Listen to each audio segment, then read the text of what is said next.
Cycle और पोशाक देने की उन्होंने बहुत बड़ी कीमत वसूली बिहार से। गांव-गांव में उस दरमियान उन्होंने शराब की दुकानें खुलवाई। आज जो शराब बिहार में समस्या बनी हुई है, इस समस्या को देने वाले भी तो नीतीश जी ही हैं। और ये समाज सुधार की बात कर रहे हैं। एक सुधार गृह यातना गृह बना हुआ है। जिस सुधार गृह में लड़कियां अगर सुरक्षित नहीं है तो सड़कों पर और बाहरी सार्वजनिक जीवन में हम कैसे उम्मीद कर सकते हैं। ढोंग है। सरकार इस आड़ में लड़कियों का शोषण दोहन कर रही है, इसमें कोई दो मत नहीं है। जो दो डबल इंजन का जो सरकार है उनकी मिली भगत से सारे प्रशासनिक जो तंत्र हैं, इवन पुलिस के मदद से ये काम हो रही है। क्या किया गया है? मुजफ्फरपुर शेल्टर होम कांड को हम लोगों ने देखा है। जब आंदोलन हुआ उस समय भी सरकार पहले अपराधियों को बचाने की कोशिश कर रही थी, लेकिन जब आंदोलन हुआ तब सच्चाई सामने आई। और अभी फिर गाय घाट का मामला आया और इसमें यह भी आ रहा है कि ये सरकारी संरक्षण में ऐसी घटनाएं हो रही हैं, तो शर्म आनी चाहिए सरकार को। नमस्कार, मेरा नाम पंकज है और आप जनता जंक्शन देख रहे हैं। गाय घाट का मामला तूल पकड़ते जा रहा है लगातार। इसके विरोध में जो गाय घाट का मामला सामने आया है, इसके विरोध में कई महिला संगठन, कई पॉलिटिकल पार्टी आए हैं और उनका कहना है सीधे तौर पे ये सरकार के संरक्षण में हो रहा है। लगातार महिलाओं इसके खिलाफ आवाज उठा रही है। हम कुछ महिलाओं से बात करेंगे। क्या नाम हुआ आपका? सितारा बानो। क्या सरकार का दावा करती है कि बेटी बचाओ बेटी पढ़ाओ, क्या कहेंगे? ये सब झूठ बोलती है सरकार। क्या मैडम, सरकार का दावा है कि बेटी बचाओ बेटी पढ़ाओ? देख नहीं रहे हैं, सरकार बेटी बचा रहे हैं कि पढ़ा रहे हैं। किस तरह से पढ़ाने के नाम पर रिमांड होम सरकार का है, जिसमें कि बच्चे की सुरक्षा के लिए, लड़कियों को सुरक्षा के लिए उसे रखा जाता है।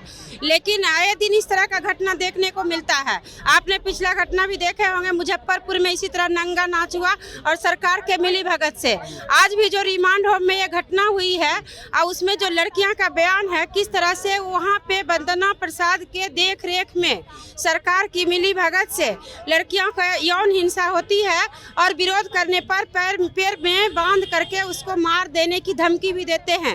मैडम, जब ये घटना हुई तो सरकार ने क्लीन चिट, समाज कल्याण ने क्लीन चिट दे दिया कि नहीं, लड़की ही गलत है, वो मानसिक रूप से थोड़ा सा पागल है, इस वजह से ये इस तरह की बातें कर रही है।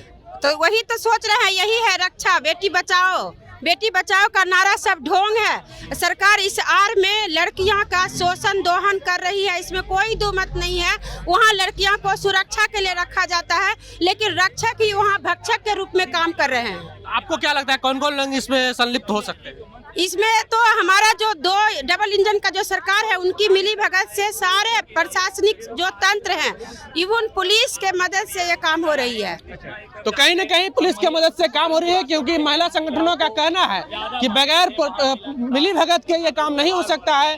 क्योंकि जिस तरह से मुजफ्फरपुर शेल्टर होम हुआ, उसके बाद गया में हुआ, इसी तरह के मामला सामने आया, एक बार फिर आया है गाय घाट में। क्योंकि लगातार सरकार पे इस तरह की सवाल उठते रही है कि महिला बेटी पढ़ाओ बेटी बचाओ का ये जो नारा देती है, ये कहीं ना कहीं खोखली है।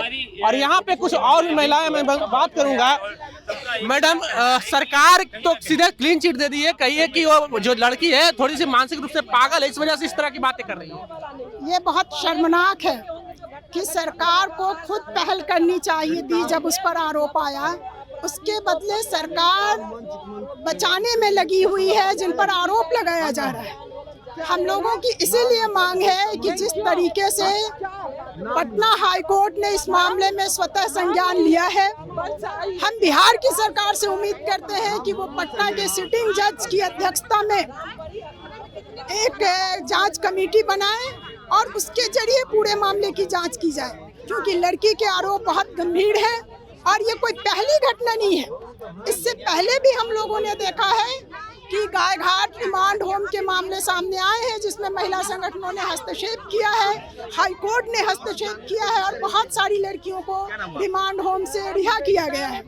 मुजफ्फरपुर शेल्टर होम कांड को हम लोगों ने देखा है। जब आंदोलन हुआ उस समय भी सरकार पहले अपराधियों को बचाने की कोशिश कर रही थी, लेकिन जब आंदोलन हुआ तब सच्चाई सामने आई। इसलिए सरकार का ये रोल बहुत ही शर्मनाक है। बिहार की विधानसभा का सत्र शुरू होने वाला है। हम उम्मीद उम्मीद करते हैं कि विधानसभा में जो विपक्ष के विधायक होंगे वो महिला संगठनों की इस आवाज को वहां उठाएंगे।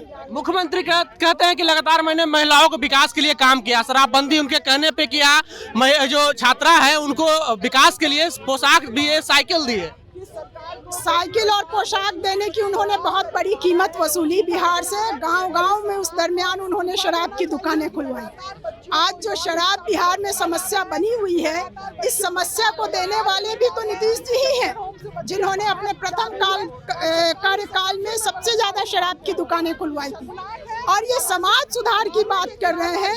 एक सुधार गृह यातना गृह बना हुआ है, जिस सुधार गृह में लड़कियां अगर सुरक्षित नहीं है तो सड़कों पर और बाहरी सार्वजनिक जीवन में हम कैसे उम्मीद कर सकते हैं कि लड़कियां सुरक्षित होंगी।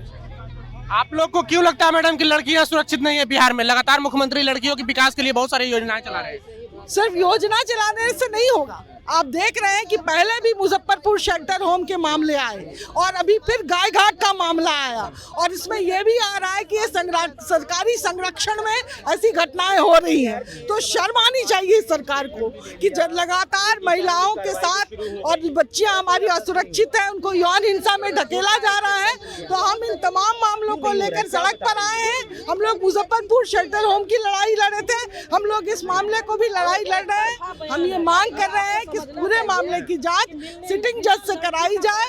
हम ये मांग कर रहे हैं कि शेल्टर होम की हालात बेहतर किया जाए, वहाँ महिला संगठनों, मानवाधिकार संगठनों को जाने का परमिशन दिया जाए, उसको सरल बनाया जाए और इस मामले को गंभीरता से सरकार ले और तुरंत FIR उस पर दर्ज किया जाए। आने वाले कल में और भी जो शेल्टर होम है जहाँ पे महिलाओं को, लड़कियों को रखा जाता है, वहाँ पे आप लोग जाएंगे?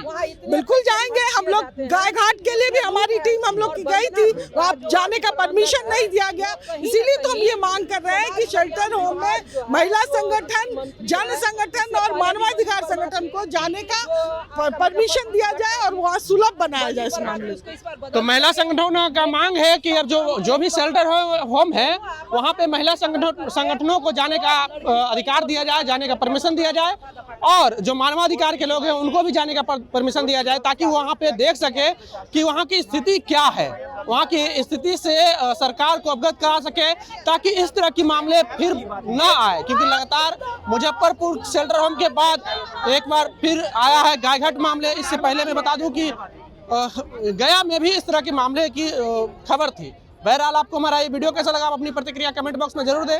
अगर आप यूट्यूब चैनल पर देख रहे हैं तो चैनल को सब्सक्राइब कर लें, फेसबुक पेज पर देख रहे हैं तो पेज को लाइक कर लें। मिलते हैं अगले वीडियो में, धन्यवाद।